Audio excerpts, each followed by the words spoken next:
കോതമംഗലം തങ്കളം ദേവഗിരി ശ്രീനാരായണ ഗുരുദേവ ക്ഷേത്രത്തിൽ ഉത്സവം ആരംഭിച്ചു. തിങ്കളാഴ്ചയാണ് സമാപിക്കുന്നത്. തങ്കളം ശ്രീനാരായണ ഗുരുദേവ മഹാക്ഷേത്രത്തിൽ പ്രതിഷ്ഠാ മഹോത്സവമാണ് 5 ദിവസങ്ങളിലായി ആഘോഷിക്കുന്നത്.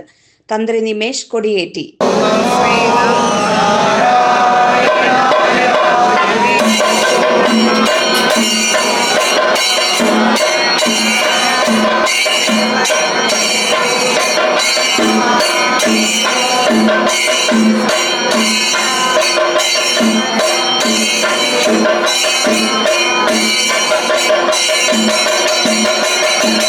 SNDP union president Aji Narayanan, secretary PA Soman തുടങ്ങിയവർ ചടങ്ങിൽ പങ്കെടുത്തു.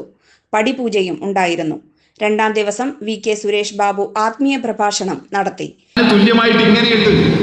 അപ്പൊ ഇപ്പുറം 2 ഒരു 4 കാലിൽ ഒന്നല്ലേ, 4-1. 4-1 കണക്കിന്റെ മാഷ് പഠിപ്പിച്ച 1/4 എന്നല്ലേ. 1/4 എന്താ പറയാ? കാലിന് എന്നെങ്ങനെ പേര് മനസ്സിലായോ? 1/4 ആയതുകൊണ്ടാ. കാലും കൂട്ടിയാൽ എത്രയാ?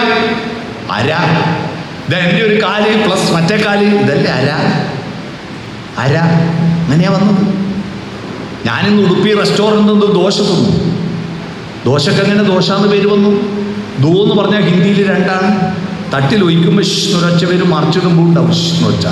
2 തവണ ഒച്ചയുള്ളത് കൊണ്ടാണ് ദോഷ് എന്ന് പേര് വന്നു. മനസ്സിലായി. ശനിയാഴ്ച രാവിലെ 5:30 അഷ്ടദ്രവ്യ മഹാഗണപതി ഹോമം, 8 കുംഭാഭിഷേകം, 9 ഉണ്ണിയൂട്ട്, 10 ആത്മീയ പ്രഭാഷണം, വൈകുന്നേരം 6:30 പടിപൂജ, 7 കലാപരിപാടികൾ എന്നിവ ഉണ്ടായിരിക്കും. തിങ്കളാഴ്ചയാണ് ഉത്സവം സമാപിക്കുന്നത്.